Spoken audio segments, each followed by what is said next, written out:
I'm going to talk about brown gold, soil, the foundation of all life on earth. Pollution can disrupt both plant and animal life very easily as it pollutes a very important element necessary for their survival. The element we are talking about is soil. It is home for the many organisms. It is essential for agriculture, which provides food, clothing, and shelter for all. Soil is one of the most important natural resources that support the growth of plants by holding the roots firmly, supplying water and nutrients. Soil is formed by the breaking down of rocks by the action of wind, water, and climate by the process called weathering. The nature of any soil depends upon the rocks from which it has been formed and the type of vegetation that grows in it. Soil is composed of various layers. These layers are referred to as horizons. A vertical section through different layers of the soil is called the soil profile. The uppermost horizon is generally dark in color as it is rich in humus and minerals. Single cell bacteria or even fungi decompose organic matter to form humus. Here is the soil profile. The humus makes the soil fertile and provides nutrients to growing plants. The layer is generally soft, porous, and can retain more water and is called topsoil or the A horizon on the top.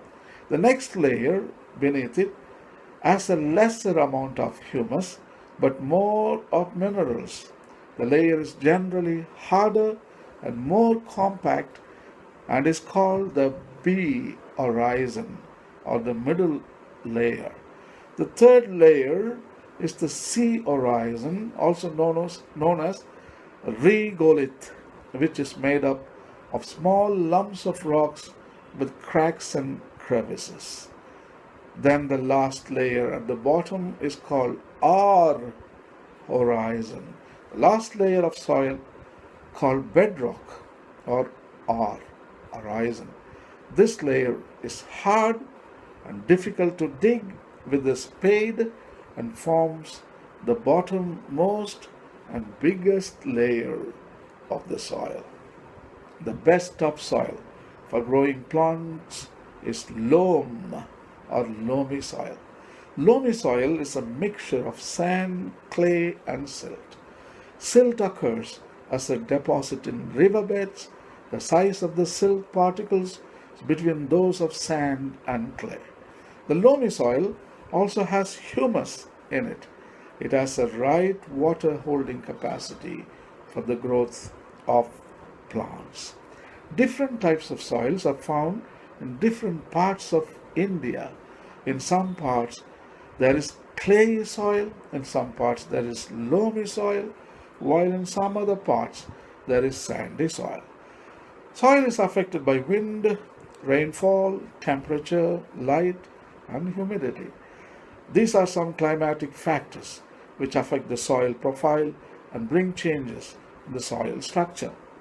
Climatic factors, as well as the components of soil, determine the various types of vegetation and crops that might grow in any region. Crops such as wheat are grown in the fine clay soils because they are rich in humus and are very fertile. For paddy, soils rich in clay and organic matter and having a good capacity to retain water are ideal. For lentils and other pulses, loamy soils, which drain water easily, are required. Soil is the brown gold. Even if you have tons of real gold, can you grow food out of gold? No. Real gold can't produce food. But the brown gold, the soil. Delano Roosevelt, the American president, put it so beautifully. Nation, a nation that destroys its soils, destroys itself. Such a beautiful thing. A nation that destroys its soils, destroys itself.